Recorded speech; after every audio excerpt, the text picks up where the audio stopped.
India's record as one of the fastest growing global economies has seen many of the world's leading corporate players make a beeline to expand their business in the country.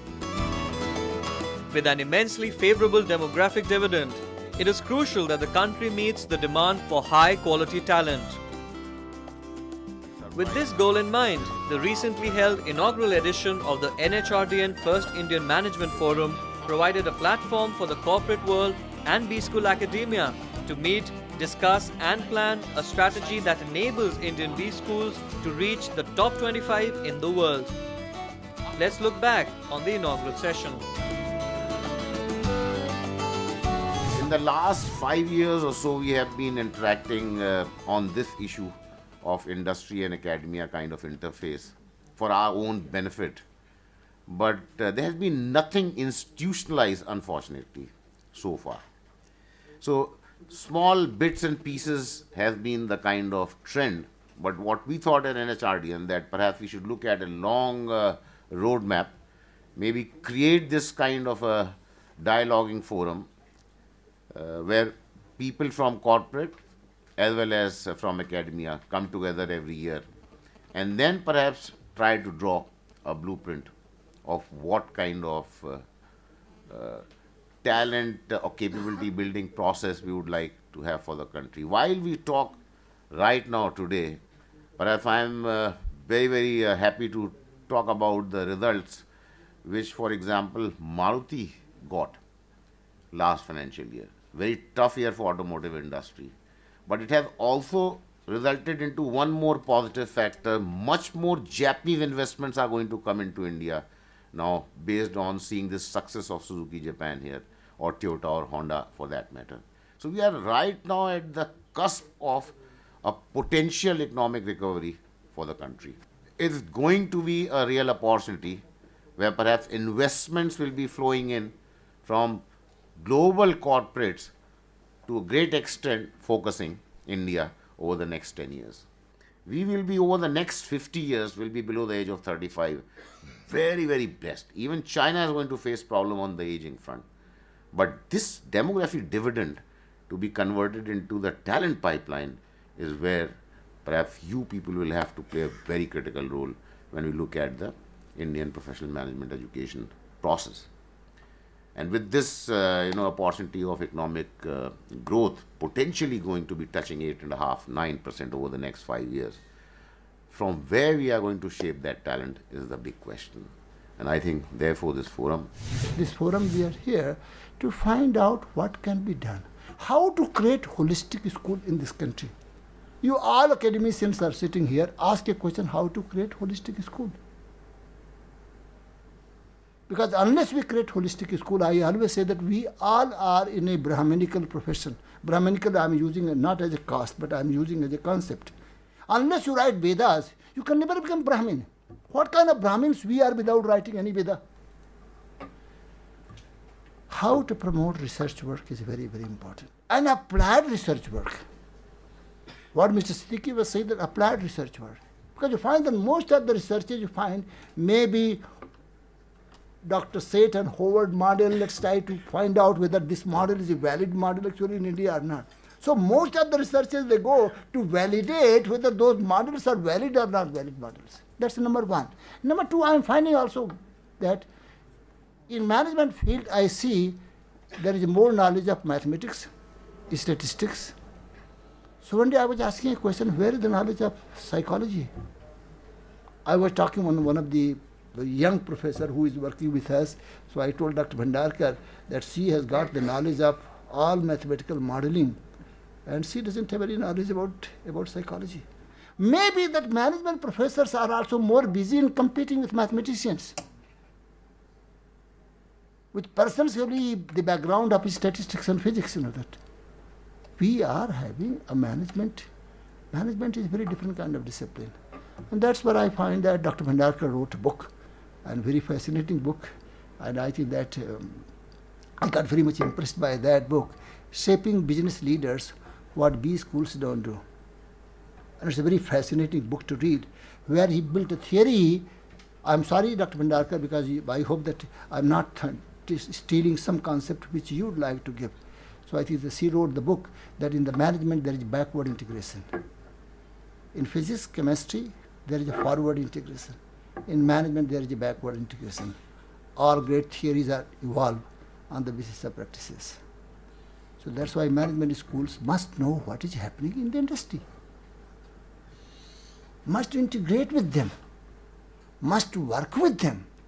Very recently, Dr. Bhandarkar and myself, we were doing some kind of work for HLL. It was a board workshop. And for the first time, we could realize that HLL, from 150 crores, they have gone to about 1,000 crores. And from 1,000 crores, they are in 2020, they are talking about 10,000 crores. So I told Dr. Bhandarkar, it's a very great case to write. What I'm trying to say, industry people, academia will have to chase industry.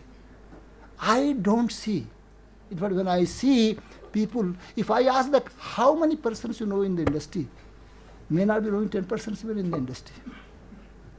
For that, actually, we have to do. So the academic word is a very, very also disappointing word. The last point which Siddiqui was saying, and a very good point, that we all are not in the business of teaching finance. We are not in the business of teaching marketing. We all are in the business of grooming leaders. That should be the lingua of all the management schools. Whatever we teach, we are grooming leaders.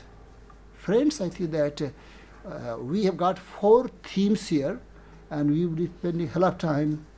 The one theme is, and a very good theme, what has gone wrong with the governance issues.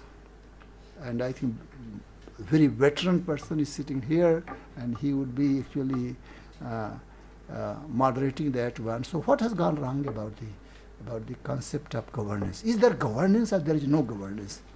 I mean, we can be very frank. The second concept which we have taken, that leadership and institution building. Where are the leaders? Kamal has been asking me, whom to invite from the academic institution? I don't see many leaders. We see many positional leaders, not the real leaders in true sense, that. So leadership and institution building is another kind of thing. The third one is very, very important. That is how to promote research work in the business schools. Extremely. And that's where perhaps we may say how to promote applied research work in the industry. So I will change the topic, not only research work, applied research work. And the last point which Siddiqui-san has been, I call him Siddiqui-san because of his Japanese connection. Siddiqui-san has been talking about that what kind of competencies and what kind of skills we require. And I think that's where Dr. Bhandarkar is doing that. And that's where we will talk about the global view, that what kind of, because my dream is that this century belongs to India.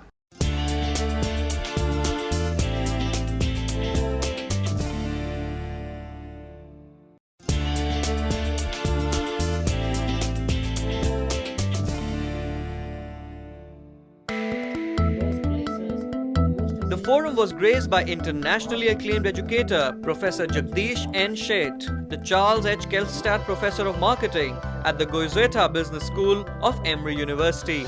Professor Sheth spoke about the urgent need to overhaul the business management programs in the country to cater to the current market needs. The business education in India is about to transform itself into something else from where it originated about 55 years ago. The typical MBA program or PGDM was designed primarily for engineers who had no business vocabulary, such as debit and credit, demand and supply, and give them the basic knowledge, what I call vocabulary, and that worked very well. But things have changed. Knowledge is a very depreciating asset. Half-life of knowledge is only 3.5 years in software, and in management, absolutely we are all surprised, it is down to 18 months. None of us knew about mobile computing, social media, digital marketing, and that is the biggest revolution taking place. We did not know anything about supply chain, the way it is organized. So every discipline of business that we taught, we find is becoming obsolete. Problem is that because of regulation or curriculum inertia, the curriculum content remains the same. Textbooks are not the future vehicle for education, because textbooks usually takes about 3 to 5 years to synthesize the knowledge, and by the time they publish, the knowledge has gone beyond that one. So what we are finding is this gap that is created between what we part as knowledge and what the industry is requiring. How do we bridge the gap? And the mechanisms are about 3 primarily. The first mechanism is that the institution has to change its way of teaching and learning. Second major change is investing in the faculty. If you treat faculty as employees, it will never work in a knowledge business. We really need to understand that the MBA degree per se is more appropriate for managers any place. I prefer that the future students should come not just for business enterprises or for business enterprises, but also for all areas of management, which means everything. The forum also addressed the issue of governance in Indian B schools. The panelists highlighted the need to open up and empower the university system to embrace new educational models.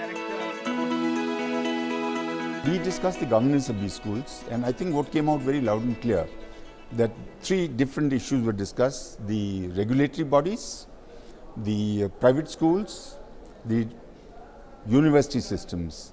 And what came out was, perhaps the time has come for the regulatory bodies to be not so control oriented, but to focus more on outcomes, the quality, the accessibility, the relevance of education. As far as the promoters driven or private autonomous schools was concerned, there is a need to make the boards a little more participatory, boards to be more effective, boards to meet regularly, and to have a very diverse section of people sitting on the boards, so that the education can keep on evolving, and it should not be promoter driven, but should be more democratic. Unfortunately, in the IIM system till now, we don't have a system of representation of the students, which we can debate. But of course, there is provision for alumni being on the board of the IIMs, which is in place for older IIMs. But for the new IIMs, it's very difficult to have somebody, say, who has graduated 3 years from today. My personal feeling is that he or she probably will not have the maturity to give a sufficiently mature viewpoint while participating in the governance. So maybe 10 years down the line, we should have an alumni representative on the board. So that's as far as the governance and the structure is concerned. I don't think there's anything wrong with the structure or representation. It finally boils down to the individual motivation of the board member. And so far as IIM Kashipur is concerned, we have been very lucky in terms of a very active board which participates in almost every aspect, and the faculty and the director represent the interest of the school, and the board sees the larger strategic vision, and director being the link pin between these two is how to operationalize the strategy that has been outlined by the board. We see that we are almost 2,500 B schools, and really the top 100 are the B schools that we are talking about, which have potential to create a lot of value for stakeholders. And the idea that I tried to bring forward was that this value cannot be created simply by copying educational models that have been successful either in abroad, copying the likes of Harvard, or even the Indian ones which have been extremely successful, such as the IIMs. Rather, each institution needs to look at the very basics of its foundation and answer the very fundamental questions on teaching, on research, on how to get student feedback, how to utilize student demand, and create and innovate new business models which actually create value for the student, for industry, as well as for other stakeholders such as faculty, etc. Leadership and institution building were the other key aspects that were deliberated upon by the educationists. This was a relevant topic for young business leaders aiming to make a mark in traditional organizations, as it explained how they could achieve the same through collaboration between industry and academia. Leadership and institution building are intertwined with each other, and they are taking increased role today because of the changes that is happening in the business world. Nothing is stagnant, things are moving and changing very fast. So leader has to figure out what changes are required to be made, and the internal systems and processes have to be put in place, which we call institution building, which is in sync with the requirement of the time, and which will take the organization further ahead and meet the objectives. In addition to this, to be able to do this, what is required is that the leader, which is in the B school scenario, the director and the board together, they must strive to form the organization which is human centric. So when I say human centric, it essentially means that the organization must be transparent. It must have empowerment of the employees and faculty and staff built in. It must give enough focus on caregiving attitude of the organization, and it must inculcate a culture of camaraderie in the organization. It's sad that we don't have even 5 schools which may be appearing in the global league. So that is the whole dream of this conference. Another dream of this conference is how to bring industry and academia together. If you try to see all the great schools in the Western world, whether you talk of America, or talk of Europe, or talk of Canada, find academia and industry, they work in close collaboration. In India, there is a need, but we criticize each other rather than working together. So find that another dream was how to bring them together so that we can collectively move and build great schools.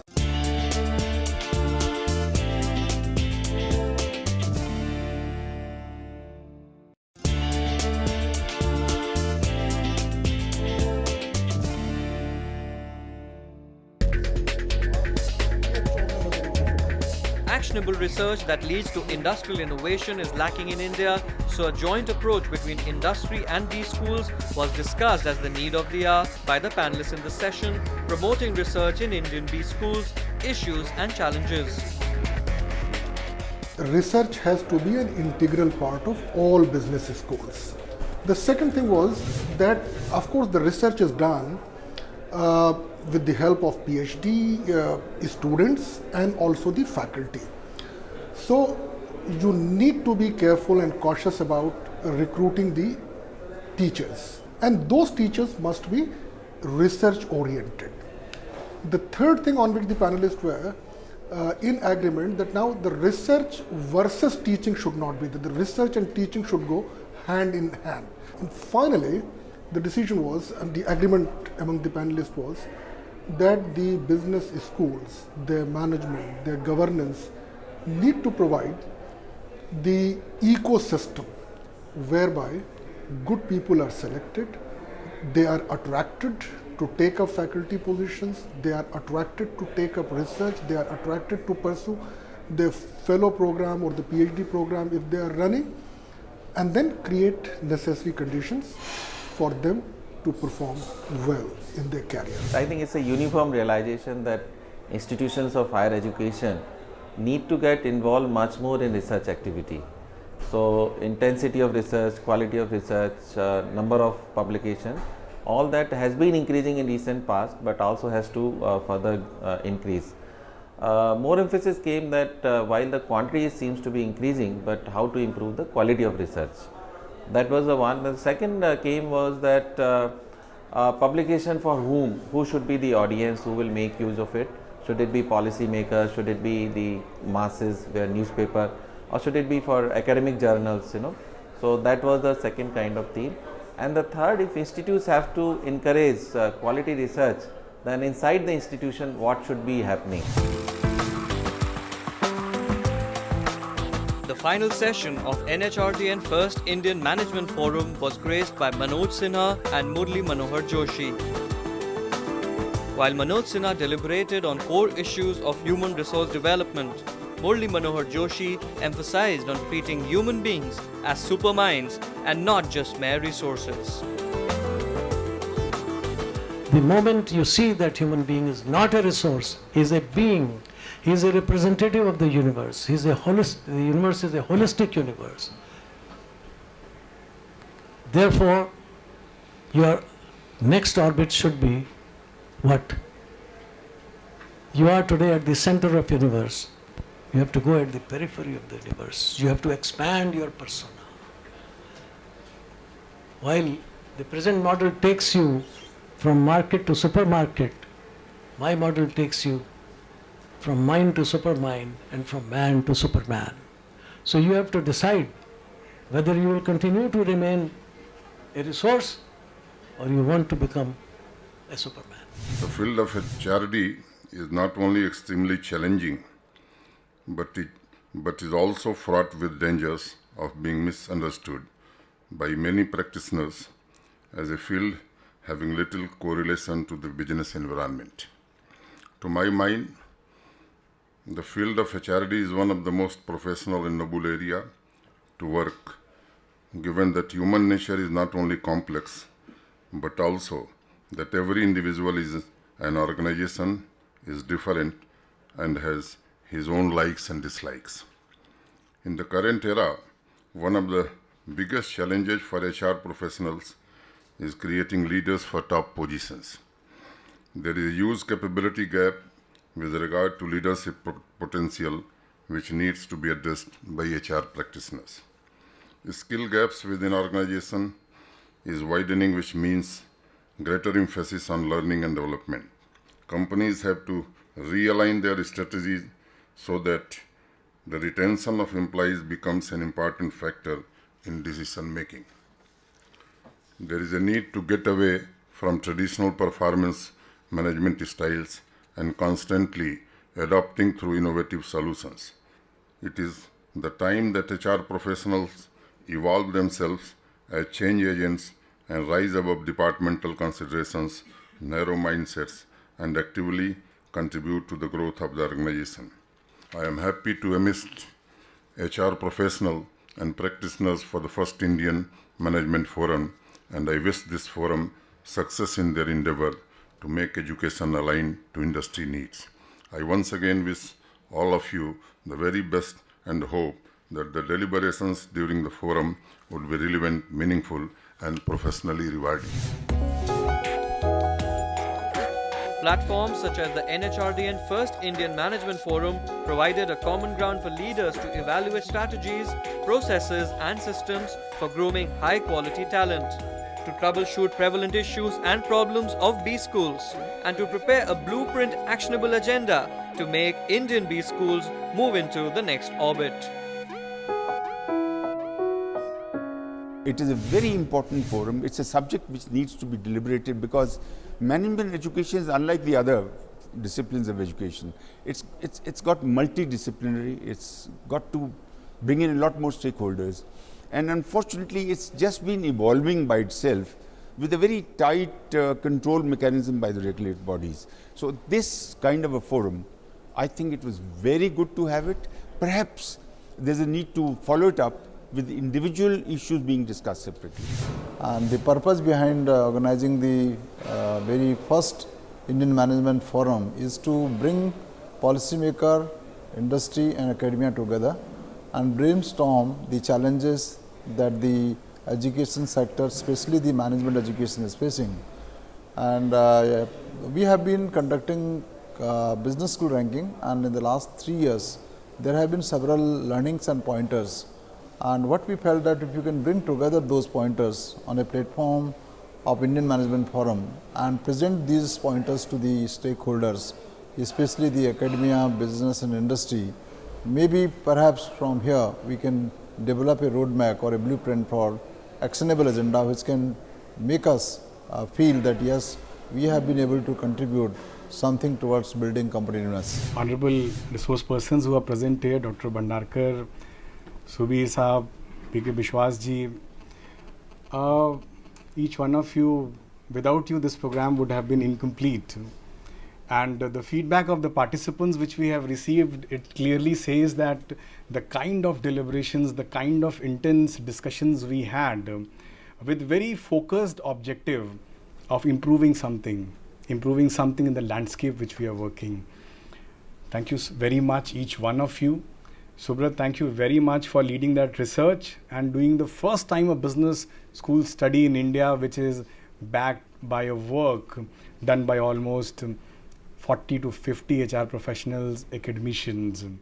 Thank you very much, Subrat, for leading it.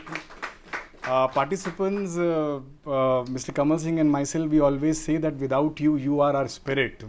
So thank you so much for being with us. We look forward to meeting you in the next program of National HRD Network.